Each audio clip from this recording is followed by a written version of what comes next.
Kau nak lari mana? Ha? Kau nak lari mana? Tunggu. Bangun cepat!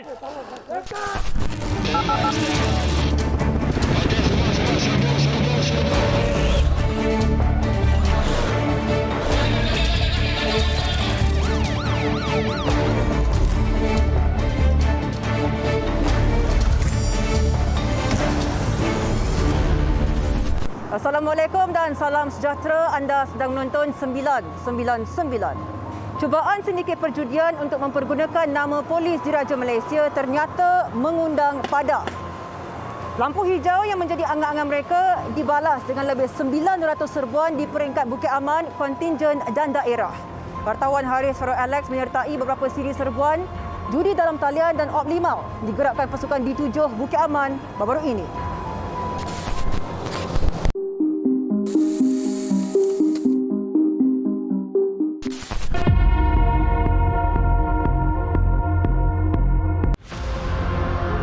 Sindiket perjudian dalam talian semakin tertekan apabila polis diraja Malaysia melancarkan perang judi habis-habisan bermula Januari lalu. Dakwaan mendapat lampu hijau untuk beroperasi secara terbuka dilihat antara taktik kotor sindiket dalam cubaan mengembangkan pengaruh. Ketua Penolong Pengarah Bahagian Maksiat, Judi dan Kongsi Gelap di 7 Bukit Aman, SSC Muhammad Nur Yusof Ali mendedahkan sebanyak 900 serbuan berjaya dilakukan bermula 5 Januari sehingga 3 Februari lalu di seluruh negara. Dalam tempoh itu juga, seramai 1,424 orang telah ditahan dalam serbuan melibatkan pasukan Bukit Aman, kontingen negeri dan daerah.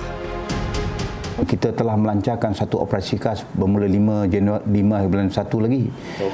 Sehingga semalam 3 Februari 2022, serbuan sebanyak 900 serbuan telah kita lakukan. Serbuan ini adalah serbuan berjaya. Bukan serbuan biasa tetapi serbuan berdasarkan pada intelijen, kepada pemerhatian, pengumpulan maklumat, dan kita telah berjaya. 900 serbuan telah kita laksanakan. Hasil risikan selama 3 hari, pasukan Bukit Aman mengesan sarang perjudian dalam talian yang beroperasi di arah 1 sebuah rumah kedai di Jalan Batu Tiga Lama, Kelang. Saja mari tengok. Tapi you pernah main sini lah? Baru ni hari juga masuk. Baru hari ini masuk? Oh. Selama ni main kat mana? Saya dekat Sungai Rasa. Sungai Rasa? Oh, so banyak kedai tutup lah you datang sini?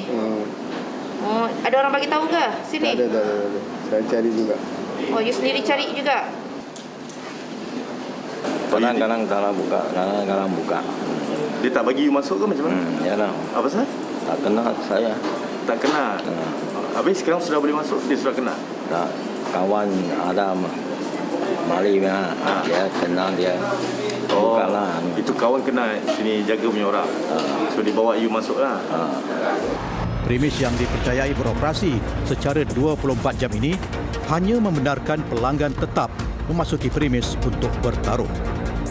Penjaga premis wanita atau warga asing dilihat antara taktik sindiket bagi menghalang pihak polis mendapatkan maklumat. Namun, hasil siasatan unit perjudian di 7 Bukit Aman, gadis berusia 22 tahun ini membongkar perancangan majikannya. Bos ada hantar duit. Kalau macam tidak cukup duit begitu, itu incas antar di sini. Ataupun kalau macam incas tidak datang di sini kan, kami minta nomor account kami by Enca begitu. So buka 24 jam. Okey, ada berapa kedai lagi di sini? Itu saya tidak tahu sebab yang saya tahu sini sih, bilang ada mau buka lagi, tapi saya tidak tahu di mana. Ada plan mau buka lagi ya, lah. ada plan lah mau buka begitu. Boleh kata mengejutkan kita lah. Menggunakan warga asing. Warga asing ni kita telah banyak membuat tangkapan hasil daripada sebuah di premis ini yang mulanya mengawal di bahagian luar warga asing. Kemudian dituruti dengan melihat CCTV, membuka kunci pintu untuk memenangkan masuk, sehingga kepada bagaimana nak operasi PC ini warga asing. Jadi ini satu cara baru yang diguna pakai oleh pihak sindiket. Ini salah satu kita kena pasti sebabnya untuk mengabui atau menyukarkan kita untuk mendapatkan maklumat siapa pemilik, siapa pengusaha ataupun operator. Hasil serbuan 11 lelaki dan 3 wanita berusia di antara 21 dan 50 tahun berjaya ditahan. Manakala sebanyak 14 komputer riba, modem dan wang tunai berjumlah RM1,598 turut dirampas. Pada hari yang sama, sebuah lagi premis perjudian online di Setapak Jaya turut diserbu pasukan Bukit Aman.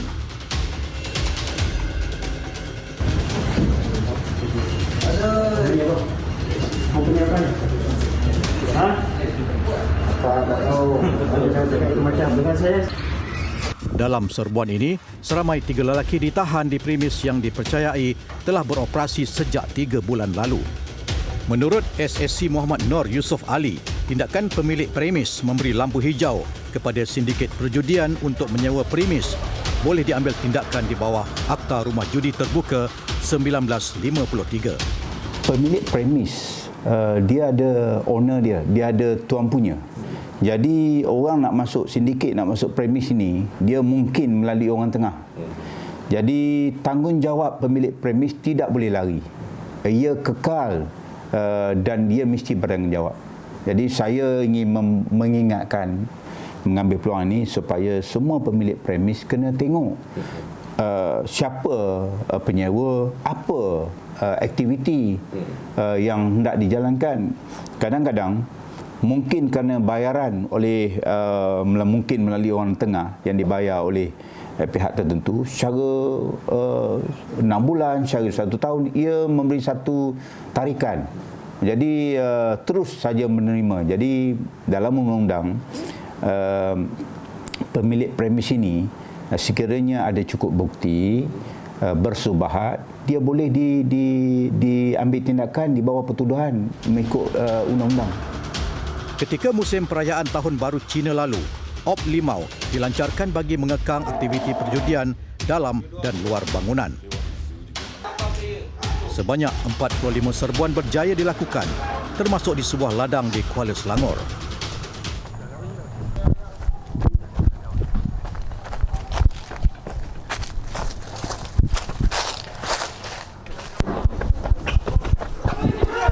Boleh, jangan lari! Aku dapat siap kau. Jangan lari! Jangan lari! Jangan lari! Masuklah! Hei! Aku dapat siap kau. Kau nak lari mana? Ha? Kau nak lari mana? Masuk. Bangun cepat! Bagi tempoh 24 Januari hingga 3 Februari, seramai 311 orang telah ditahan kerana terlibat dalam perjudian tradisional dan konvensional termasuk mahjong, poker, judi belangkas dan sek caitan. Bagi Op Limau ni, dia dilancarkan selama tempoh 15 hari, iaitu 7 hari sebelum Tahun Baru Cina, pada hari Tahun Baru Cina, kemudian 7 hari selepas itu. Sama saja seperti mana Op Selamat sebenarnya Aidilfitri. Jadi dalam hal ini pihak polis sama ada peringkat Bukit Aman, peringkat kontingen dan peringkat daerah, kita telah melancarkan operasi ini untuk memastikan bahawa tindakan membenteras kita fokus kepada dua, iaitu judi dalam bangunan dan judi luar bangunan. Kita akan mengumpulkan maklumat dan membuat serbuan dan tangkapan. Judi online maupun judi konvensional, kedua-duanya adalah satu kesalahan di bawah Akta Rumah Judi Terbuka 1953 yang boleh dikenakan denda atau penjara tidak melebihi 6 bulan. Justru PDRM nekat dalam memerangi aktiviti perjudian, terutamanya bagi menghalang sindiket yang cuba beroperasi secara haram dengan menjaja nama pegawai atasan pasukan polis. Dan peringatan saya lah kepada mana-mana individu kumpulan sindiket supaya jangan mencemarkanlah nama keramat PDRM ini pucuk pimpinan tidak pernah sekali-kali membenarkan aktiviti perjudian haram ini. Tindakan peringkat kami akan berterusan. Sekiranya pelancaran operasi ini selama sebulan masih lagi tidak dapat dibenteras, ianya akan disambung berterusan. Kita akan pastikan perkara ini. Laporan Haris Farouk Alex 999. Seorang peniaga kedai jahit cemas seketika dan hanya mampu berdoa apabila cucunya bersama rakan sebaya terperangkap dalam kebakaran. Ikuti butiran kejadian yang hampir meranggut nyawa itu dalam tragedi 999 minggu ini.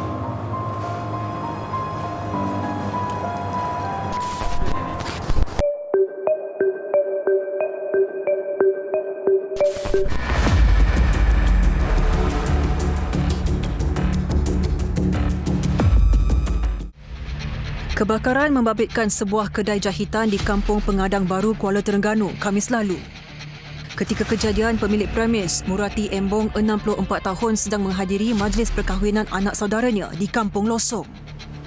Sementara itu, bapa kepada cucunya ke Hospital Sultanah Nur Zahirah, Kuala Terengganu untuk melawat isterinya. Kejadian berlaku kira jam 1.10 petang sewaktu mangsa sedang bermain dengan anak jirannya di dalam rumah kedai tersebut. Mangsa berusia 7 tahun bersama rakan seusianya terperangkap ketika api sedang marak sebelum berjaya diselamatkan oleh orang ramai yang berada di lokasi kejadian. Menurut Murati, anaknya sempat memberitahu ibunya menerusi panggilan telefon mengenai kebakaran yang berlaku. Anak telefon dia terkedam mak terbakar kata. Lepas tu mak satu sebab cucu tu ada dalam kedai dengan kawan dia. Dalam tu tanya dia ada tak zakuang tu. Dia pun mati telefon. Dia nak cakap bomba ramai kata. Tu mak pun terus balik Terus balik pun jalan jeng sangat-sangat. Pihak bomba berjaya mengawal kebakaran daripada merebak ke bangunan berdekatan.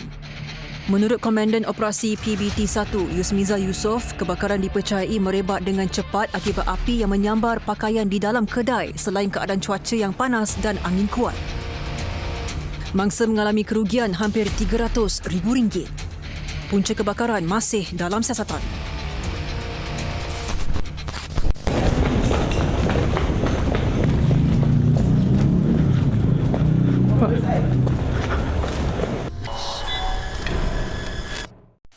Ketika masyarakat sedang lena di kediaman masing-masing, sekumpulan kaki lalok berkumpul di kawasan pasar untuk melepaskan gian dadah. Kod lalok pasar itu dikatakan aktif di antara jam 5 hingga 7 pagi. Ikuti perinciannya bersama wartawan Syahirah Azhar.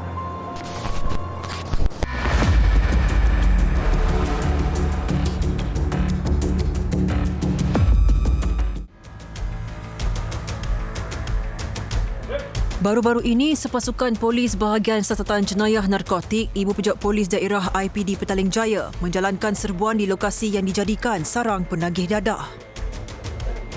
Hasil risikan dan maklumat yang diperolehi, pihak polis mendapati terdapat sebuah pasaraya yang terletak di Taman Datuk Harun dijadikan sebagai port lalok. Seawal jam 4 pagi, seramai 34 anggota dan 6 pegawai digerakkan ke lokasi sasaran. Anggota polis yang bertugas dibahagikan kepada beberapa kumpulan untuk melakukan intipan di 7 laluan masuk. Menurut Ketua Polis Daerah Petaling Jaya, Assistant Commissioner Muhammad Fahrudin Abdul Hamid, pihaknya menjalankan risikan selama 3 minggu dan mendapati penagih akan mula memasuki kawasan ini bermula jam 5 pagi. Untuk satu, sebenarnya Taman Medan ini adalah kawasan hotspot. Hotspot perniagaan adalah di kawasan Petaling Jaya. Dan kawasan itu sebenarnya pasar itu di tingkat atas adalah kawasan sunyi dan juga dia punya ada 7 tempat untuk masuk dan keluar, dan juga tidak ada kawalan keselamatan dan mereka bebas untuk menjalankan perniagaan di kawasan tersebut. Dan juga sehingga jam 7 pagi lah, iaitu sebelum peniaga-peniaga menjalankan operasi mereka di tingkat bawah. So mereka rasa selamat di kawasan tersebut untuk menjalankan perniagaan dadah. Lelaki berusia 30-an ini ditahan ketika memasuki kawasan pasar dan cuba melarikan diri daripada pihak polis. Dia yang bekerja sebagai pembantu di sebuah kedai runcit mengaku akan mula menghisap dadah di pasar ini pada jam 5 pagi bersama rakan yang lain. Walaupun pernah ditahan sebanyak 6 kali sebelum ini, ketagihan dadah masih tidak dapat dihentikan. Seawal jam 5 pagi, kebiasaannya penagih-penagih dadah ni akan mula memasuki pasar ini dan kemudian ke tingkat atas untuk menghisap dadah sebelum mereka memulakan pekerjaan masing-masing. Dan kebiasaannya akan ada seorang runner yang akan pergi membeli dan mengedar dadah kepada penagih-penagih yang sedang menunggu di kawasan ini. Lelaki berusia lingkungan 20-an ini pula mendakwa telah menjadi runner atau penghantar dadah di kawasan ini sejak 2 bulan lalu. Dia mengambil upah 1 paket syabu bagi setiap 2 paket pembelian. Setiap 1 paket dijual pada harga RM30. 2 bulan lah. 2 bulan. Dah pernah kena tangkap? Pernah. Bila? Tahun 2021 bulan 9 baru-baru ni. Tapi masa serbu tadi tengah isap? Tengah isap. Betul. Ha? Okay. Tapi selalu biasa tong-tong sekali pergi beli berapa banyak? 2 paket lah. Ha? 2 paket. 2 paket. 1 paket berapa harga? 1 paket RM30. RM30. Presiden isap ni sampai pukul Pukul 7, pukul 6.30 balik lah. Pukul 7. Itu kurang pukul 7 lah, dah terang lah. Dah terang balik. Lepas tu semua dah balik lah. Balik. Ada yang pergi mana? Balik rumah tu ada yang kerja. Kerja lah yang rumah. Ibu tunggal berusia 41 tahun ini mendakwa dia akan ke pasar apabila anak dan ibu mertuanya sedang tidur dan pulang semula ke rumah sebelum 7 pagi. 5.45. Ingat nak syok lah. Setiap hari akan datang sini? Tak, saya makan metron program. Tapi ada, kan kita penagih ada rasa nak isap. Sekali-sekali datang. Datang ingat nak ambil balik. Seminggu berapa kali? 2 kali, 3 kali. Anak siapa jaga? Akak saking. Ni dia orang tidur saya keluar kan. Semua manusia ada rasa nak berhenti. Tapi sampai kena ikut program pun tewas juga kan. Kenapa susah nak berhenti? Saya tahu lah keinginan tu ada. Keinginan tu mungkin Tuhan boleh suruh kot. Para penagih akan berkumpul di pasar ini dalam jumlah 15 ke 30 orang dalam satu masa. Dalam serbuan ini, pihak polis berjaya merampas dadah jenis syabu, heroin dan ganja.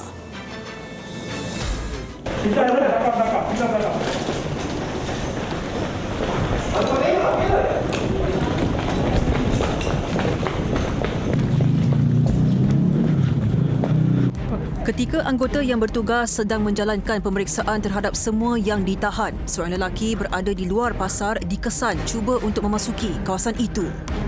Menyedari kehadiran pihak polis, suspek cuba melarikan diri di kawasan semak sehingga ke kawasan perumahan berhampiran. Walau bagaimanapun, tindakannya itu berjaya dipintas. Apa lari ni? Kejut lah. Kejut. Ya Allah ya. Kau lagi situ buat apa? Ha? Masuk situ buat apa? Saya nak pergi pasar. Naik atas tu nak isap lah. Nak ambil sekali. Nak ambil barang? Cakap je lah. Last bila isap? Last bila isap? Malam. Ini kita sempat, ini baru nak isap kita tak sempat lah. Isap apa? Ubat? Tak, air. Ketua Polis IPD Petaling Jaya turut memaklumkan operasi sarang dan pengedaran dadah yang dilakukan secara berkala ini sedikit sebanyak memberi impak yang positif. Kadar peratusan jenayah di daerah Petaling Jaya pada tahun lalu menurun sebanyak 30%. Pihak polis percaya ada di antara kejadian jenayah berlaku berpunca daripada penagihan dadah. Di mana kita memang betul-betul untuk bahagian Siasatan Jenayah Narkotik Daerah ini akan aktif untuk pentangkapan sama ada sebagai penagih ataupun memiliki ataupun mengedar dadah. Dan hasilnya kita dapati kadar jenayah untuk IPD Petaling telah menurun. Mungkin salah satu faktor itu disebabkan oleh kita punya harassment dibuat dengan kita buat pentangkapan penagih-penagih dadah ini. Okay, dan untuk tahun lepas kita telah menjadi mengurangkan kadar jenayah sebanyak 34% kita compare pada tahun 2020. Nah, itu saya rasa salah satu faktor adalah keberkesanan kita dalam kita menjalankan operasi untuk mengurangkan penagihan dadah di kawasan Petaling Jaya. Hasil serbuan Pasar Lalok berjaya menahan 20 orang penagih dadah berusia di antara 22 hingga 60 tahun.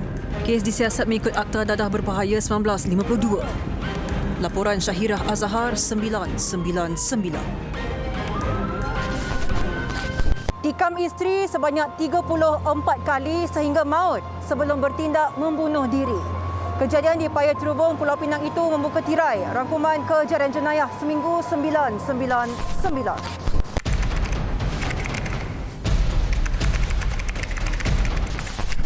Menurut kenyataan polis, hasil bedah siasat yang dijalankan di Hospital Pulau Pinang mendapati mangsa berusia 46 tahun maut selepas terdapat 34 kesan tikaman di beberapa anggota badan mangsa. Mangsa didapati telah meninggal dunia 3 jam sebelum ditemukan pihak polis di pangsapuri pasangan berkenaan. Sebelum itu, ibu mangsa membuat satu laporan polis pada jam 12.30 tengah hari selepas rumah yang didiami anak dan menantunya itu gagal dibuka. Suami mangsa turut bertindak terjun dari pangsapuri berkenaan selepas melakukan pembunuhan itu dan ditemui maut di tempat kejadian. Polis tidak menolak kemungkinan motif kejadian adalah kerana cemburu. Setelah hampir 19 tahun diburu polis, seorang lelaki akhirnya berjaya ditahan di Jalan Kampung Kubang Edang, Kota Baru, Isnin lalu. Suspek berusia 38 tahun itu ditahan dalam keadaan hayal di dalam sebuah kereta yang diletakkan di tepi jalan. Hasil pemeriksaan lanjut, polis menemui sepucuk pistol bersama 10 butir peluru dipercayai diperoleh dari seorang lelaki warga negara Thailand pada awal September tahun lalu. Turut ditemui 2 bilah pedang samurai bersama plastik putih mengandungi cecair dipercayai dadah. Susulan itu, polis turut menjalankan satu serbuan ke rumah suspek yang terletak kira-kira 200 meter dari lokasi penangkapan. Turut ditemui 10,000 pil jenis E-pen yang bernilai RM30,000 bersama wang tunai berjumlah RM54,000 berjaya dirampas. Suspek turut mempunyai 2 rekod jenayah lampau dan menjadi buruan polis selepas dipercayai melarikan diri dari sekatan jalan raya di Gua Musang pada tahun 2003. Suspek yang positif dadah jenis amfetamin direman selama 7 hari bermula Rabu lalu. Di Mahkamah Kota Tinggi, 3 rakan direman 5 hari bermula Sabtu lalu bagi membantu siasatan berkenaan satu kes bunuh seorang penganggur yang maut selepas dipercayai dipukul dengan rotan dalam satu pergaduhan yang berlaku di Jalan Datuk On Mersing. Perintah reman dikeluarkan Magistret Rasidah Baharom mengikut Seksyen 117 Kanun Prosedur Jenayah. 2 daripada suspek berusia 31 dan 32 tahun itu diberkas di Taman Kota Jaya, Kota Tinggi, Jumaat lalu. Manakala seorang lagi suspek berusia 33 tahun ditahan di sebuah jeti berhampiran lokasi kejadian jam 3.30 pagi Sabtu. Difahamkan mangsa seorang banduan dan masih mencari pekerjaan selepas dibebaskan dari penjara sebulan lalu. Seorang pemilik kafe didenda RM10,000 di Mahkamah Seksyen Air Keruh Melaka Jumaat lalu selepas mengaku bersalah menggunakan perkataan halal yang tidak diperakui di premisnya tahun lalu. Tertuduh berusia 30 tahun membuat pengakuan sejurus pertuduhan dibacakan oleh jurubahasa mahkamah. Hukuman dijatuhkan oleh Hakim Nariman Badarudin yang turut memerintahkan tertuduh dipenjara 3 bulan jika gagal membayar denda yang ditetapkan. Menurut fakta kes, tertuduh dipercayai menggunakan perkataan halal yang tidak diperakui oleh pihak berkuasa pada 8 buku menu di sebuah restoran miliknya di Kampung Pantai Melaka pada Mac tahun lalu. Ni you punya company, receipt, immigration ada? Ada. Ha? Mana? Mesti pasport dulu sini.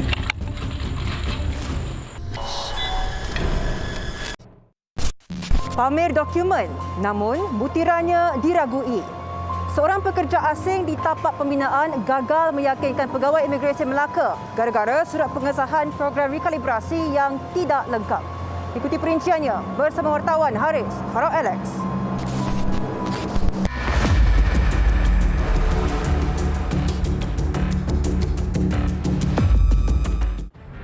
Hasil aduan awam mengenai sebuah penempatan pendatang asing tanpa izin parti dan pusat hiburan.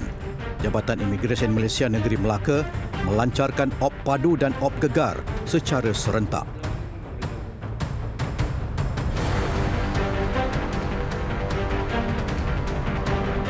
Jam 1.20 pagi, pemeriksaan tertumpu di sebuah penempatan dipercayai dihuni warga asing yang bekerja dalam sektor pembinaan.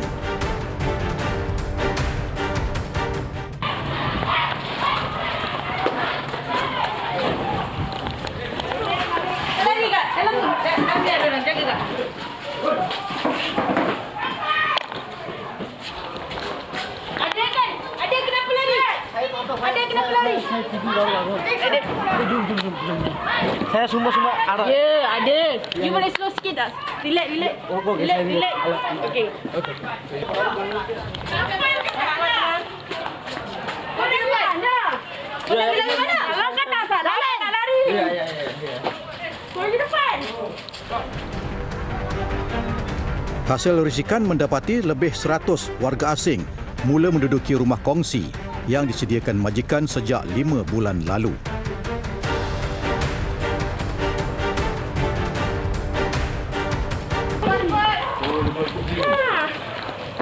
Boleh. Saya sempat tarik tangan tadi.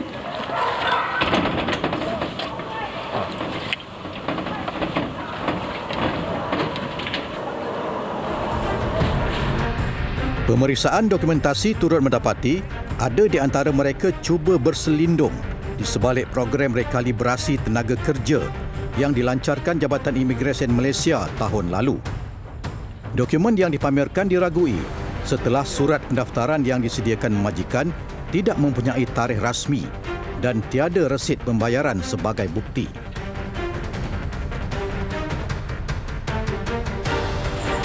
Resit dia ada, resit. Ni you punya company, resit immigration ada? Ada. Ha? Mana? Mari pasport dulu sini. Angkat resit, mana resit? Mengikut rekod, program rekalibrasi pulang telah dilanjutkan sehingga 30 Jun 2022 bagi memberi peluang parti mendaftarkan diri untuk dihantar pulang ke negara asal mereka. Namun hasil semakan mendapati pekerja berusia 32 tahun ini gagal mempamerkan dokumen pendaftaran program rekalibrasi yang sah. Dia recap dia kena ada receipt dia. Ada receipt.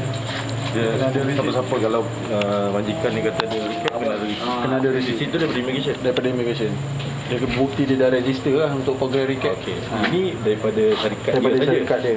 Tapi ni pun tak ada tarikh dia apa semua kan. Kosong kan. Tak membuktikan apa-apa. Tak membuktikan. Menurut Pengarah Imigresen Negeri Melaka, Anirwan Fauzi Muhammad Aini, fokus utama serbuan di Klebang adalah bagi memastikan tiada pekerja asing yang menetap di negeri ini secara tidak sah. Cubaan majikan atau ejen untuk melindungi parti dengan memalsukan dokumen boleh dikenakan tindakan di bawah Akta Imigresen 1959 Palang 63. Patutnya bagi mana-mana warga negara asing yang telah lulus di bawah program rekalibrasi tenaga kerja, so pihak majikan perlu memberi satu salinan ataupun original slip kepada pihak pekerja untuk disimpan oleh pekerja lah. So meaning that maksudnya semasa apa-apa operasi yang dilaksanakan oleh Jabatan Immigration, so kita dapat membuktikan bahawasanya memang pekerja asing ini telah lulus dalam program recap tersebut lah. Bagi pihak JIM, mana-mana yang meragui, kami akan buat tangkapan terlebih dahulu dan buat siasatan selanjutnya selepas itulah. Proses dokumentasi turut berpandukan data pekerja asing yang berdaftar secara sah di negara ini.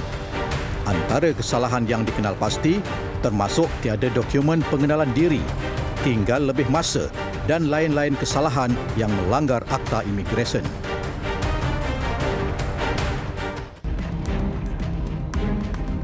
Sebelum itu, satu serbuan di sebuah pusat hiburan di Bandar Melaka diketuai Pengarah Jabatan Imigresen Negeri Anirwan Fauzi Muhammad Aini turut dilancarkan. Seramai 48 pegawai imigresen dibantu Agensi Anti Dadah Kebangsaan Melaka telah menjalankan pemeriksaan dokumentasi serta saringan ujian air kencing.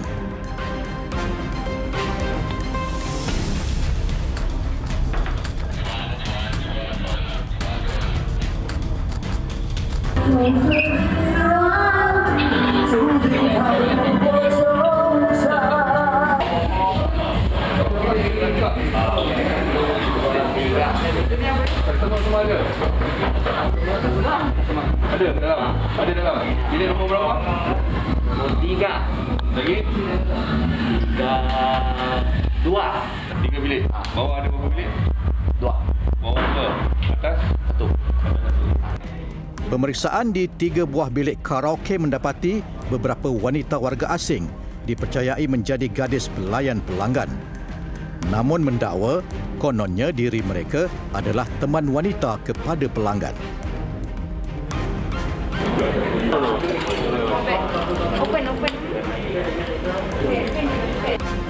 Kesemua 29 orang warga asing yang ditahan dalam kedua-dua operasi dibawa ke Pejabat Imigresen Negeri Melaka untuk saringan ujian COVID-19 sebelum dihantar ke depo tahanan imigresen Macap Umbo. Siasatan dilakukan mengikut Akta Imigresen 1959 Palang 63. Laporan Haris Farouk Alex 999.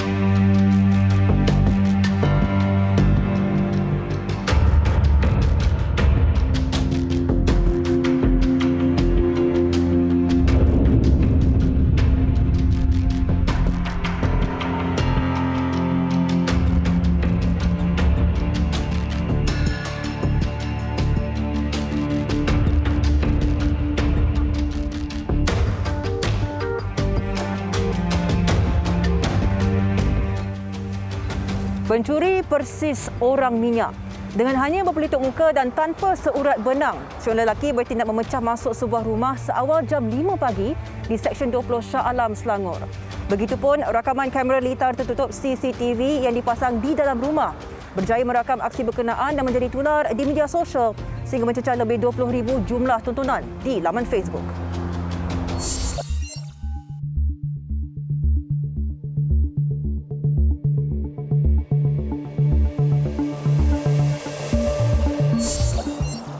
Ketika kejadian, pemilik rumah Wan Muhammad Rozi Abdul Rahman bersama isteri dan 6 orang anaknya dilaporkan sedang tidur. Tanpa disedari, suspek berjaya melarikan wang tunai sebanyak RM4,000 dan barang kemas bernilai RM2,000.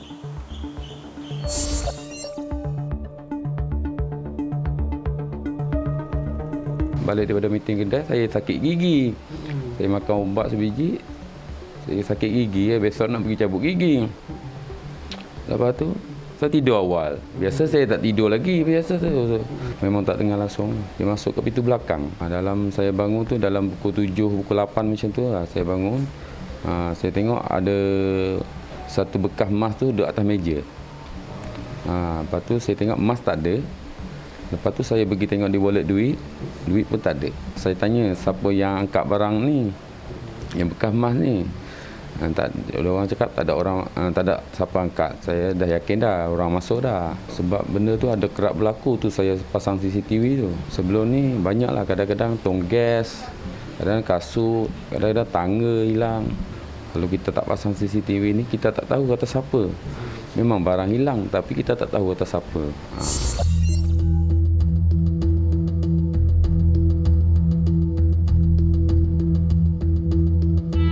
Saya terkesima dan terkejut sebab benda-benda macam ni pun yelah kita tak expect benda malam-malam dan suddenly boleh berlaku dalam tak kisah apa-apa keadaan pun dia benda yang pelik macam ni pun boleh tetap berlaku di mana-mana dan apa saja waktu. Nak kata plan pun saya tak pasti tapi mungkin pencuri tu dah desperate sangat sebab dalam keadaan macam tu pun dia boleh melakukan tindakan macam tu. So kita kena sentiasa stay vigilant, sentiasa dalam keadaan bersedia dan semua benda-benda yang untuk keselamatan kena kita titik beratkan lah. Biasa saya pun kerja malam apa semua anak isteri pun duduk rumah. Kira bahaya jugalah. Patutnya kena bagi tahulah semua. Kalau ada geruk ke masuk dalam geruk, bagi tahu dia orang untuk berjaga-jagalah. Pasal benda macam ni bahaya juga. Memang bahaya. Kalau boleh kat rumah tu pasang CCTV atau alarm ke dekat pintu tu. Cuma untuk keselamatan lah. Menghindar daripada jadi perkara macam ni lah. Menurut Ketua Polis Daerah Shah Alam ACP Baharudin Mat Taib, pihaknya menerima laporan mengenai kes berkenaan sekitar jam 12.30 hari 7 jam selepas kejadian. Selepas meneliti kesan cap jari dan rakaman CCTV, usaha untuk menjejaki suspek kini giat dijalankan pasukan polis.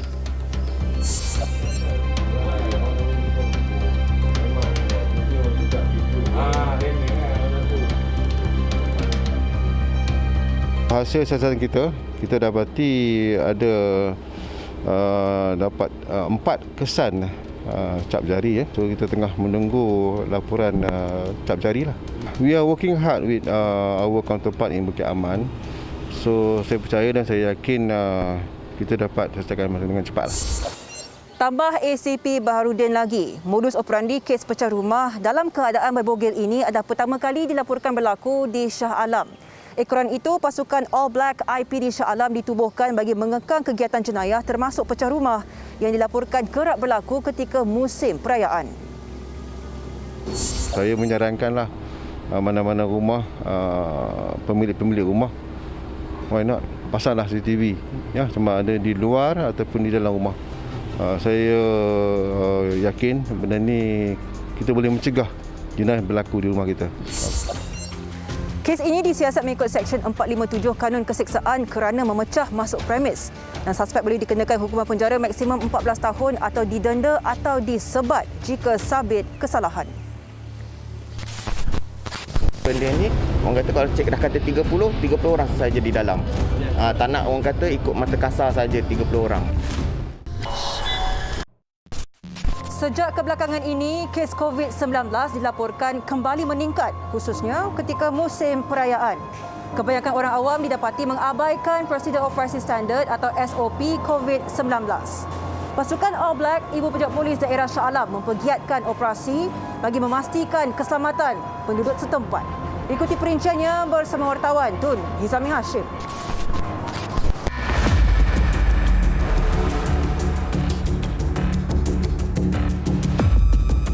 Sekarang ni berapa orang ada? Tak, sekarang memang kita orang tak boleh nak kira, memang sebab sekarang pun macam Chinese New Year hari tu kan. Kita tak boleh nak kawal orang yang sebab orang yang datang tu kadang ramai, kadang tak ramai. Tapi kalau macam ikutkan, kalau kami, kalau memang kalau kedai kami kapasiti memang macam ni lah, tak boleh. Itu pengakuan seorang pengurus restoran yang membenarkan pelanggan memasuki premis tanpa had serta mengabaikan aspek penjarakan sosial sekaligus melanggar prosedur operasi standard SOP. Pemerhatian saya hari ni kan, saya nampak agak crowd lah cik punya ni kan. Kan. Kalau ikutkan premis cik ni, kita boleh compound cik punya premis. Ketua Polis Daerah Shah Alam, ACP Baharudin Mat Taib mengatur strategi dalam menjaga keselamatan penduduk setempat, khususnya ketika musim perayaan. Bagi Shah Alam, kita menggerakkan semua elemen dalam operasi selamat sempena Tahun Baru Cina. Termasuklah apa yang kita lihat di belakang saya. Kita ada elemen Men in Black kita yang turun padang membuat rondaan dan dalam masa yang sama kita juga ada rondaan-rondaan daripada pihak Petrokar kita dan juga ronda cegah jenayah bagi pihak balai-balai lah. Kita lakukan yang terbaik demi kesejahteraan masyarakat Shah Alam. Op Cegah Jenayah yang disertai 13 tim All Black melakukan rondaan secara 24 jam di beberapa kawasan panas, termasuk di 2 buah kompleks beli belah ini. Pemantauan jam 11 pagi di sebuah pusat beli belah di Seksyen 31 ini kerana ia didapati menjadi tumpuan pengunjung khususnya ketika musim perayaan dan kebanyakan pihak premis di sini telah mengabaikan SOP dan tidak meneliti jumlah pelanggan yang boleh masuk ke premis mereka dan ada juga yang tidak memeriksa vaksinasi pelanggan mereka. Dan pihak IPD Shah Alam telah melakukan pemantauan di sini dan menasihati mereka yang melanggar SOP ini. Kedai perkakasan rumah di tingkat 1 ini antara yang diperiksa ekoran jumlah pelanggannya yang tidak dipantau oleh pekerja premis. Kat sini ada had maksimum 105 orang customer kan? Had 105 customer ni cik assume macam mana? Kalau macam contohlah, kalau dekat depan tu ramai sangat, kita akan hadkan lah. Yang jaga dekat sini? Ada individu yang jaga dekat sini? Tak ada. Kita sarankan cik guna kad. Dan kad tu mesti digunakan. Kalau orang masuk, cik tak tahu lebih 100-200 cik tak tahu. Tahu-tahu compact. Bila compact ni, dia akan mendatangkan penyakit berjangkit ni merebak lebih cepat. Sebab kita tak tahu yang masuk tu memang positif atau tidak. Cik kena letakkan orang jaga dekat sini. Mesti ada orang yang jaga dekat sini. Maknanya orang kata peraturan ni kita buat. Bukan setakat kita letak untuk dielakkan kompang. Cik faham Kita perbaiki benda ni. Okey. Untuk kita sama-sama mencegah. Okey. Kesalahan yang sama turut dikesan dilakukan oleh pihak pasaraya yang telah beroperasi sejak 4 tahun lalu. Bilangan yang dalam ni tak sama dengan mata kasar orang yang melihat. Bila ada orang kat sini, kita akan minta dia kira lah. Hari-hari tak ada orang kira. Hari ni mungkin dia, saya tak pasti dia mungkin dia ke toilet ataupun dia pergi rehat. Benda tak boleh tinggal dan cik kena pastikan benda ni, orang kata kalau cik dah kata 30 orang saja di dalam. Tak nak orang kata ikut mata kasar saja 30 orang. Pada masa yang sama, pastikan individu yang masuk ni semua telah divaksin dan patuh semua SOP. Selain itu, status vaksinasi 16 pekerja pasaraya ini, termasuk warga asing, juga diperiksa oleh anggota tim All Black bagi memastikan kesemuanya lengkap 2 dos vaksin. Okey, belah atas sekali. Ini. Tu kan. Okey, baik. Okey, kat sini dia dapat tahulah you memang ada check in lah Malaysia Sejahtera di sini. Okey, thank you. Pekerja semua, adakah semua telah divaksin? Almost 3 vaksin dah. 2 vaksin dah confirm semua. Pernah ada pekerja positif dekat sini? Setakat ni tak pernah lagi. Tak pernah lagi positif. Okey, apa langkah abang kalau ada yang positif kat sini? Adakah premis ini akan ditutup ke macam mana? Okey, tahu saya lah. Bila dah ada positif, kita akan tunggu automatik yang positif tu dia akan pergi ke kuarantin lah. Dan kita akan dapatkan nasihat daripada HQ untuk mungkin tutup untuk sementara untuk buat proses sanitasi lah. Kehadiran pelanggan yang ramai di sebuah restoran di tingkat bawah kompleks beli belah ini menjadi perhatian pihak berkuasa. Berapa kapasiti untuk masuk restoran ni? Restoran ni kalau sekarang ni sebab kita orang still tak boleh nak cakap. Cik ada letak maksimum pelanggan berapa orang kat depan? Memang sebelum ni kita orang ada letak lah. Nanti saya ni lah tengok balik dekat. Ya. Sebab kita nak kawal wabak ni. Wabak ni orang kata semakin meningkat. Minta cik depan ni lebih tegas lah. Ada masa kita yang customer always right, ada masa kita kena tegas customer untuk kita halang wabak ni daripada berterusan. Individu yang melanggar SOP boleh dikenakan tindakan di bawah Akta Pencegahan dan Pengawalan Penyakit Berjangkit 1988. Laporan Tun Hizami Hashim 999. Terima kasih kerana bersama kami sehingga ke penghujung rancangan. Jangan lupa untuk terus menyalurkan sebarang berita kejadian jenayah menerusi email, Facebook dan Instagram rasmi 999 seperti tertera. Ingat, jenayah membawa padah. Kita jumpa lagi di minggu hadapan. Assalamualaikum dan selamat malam.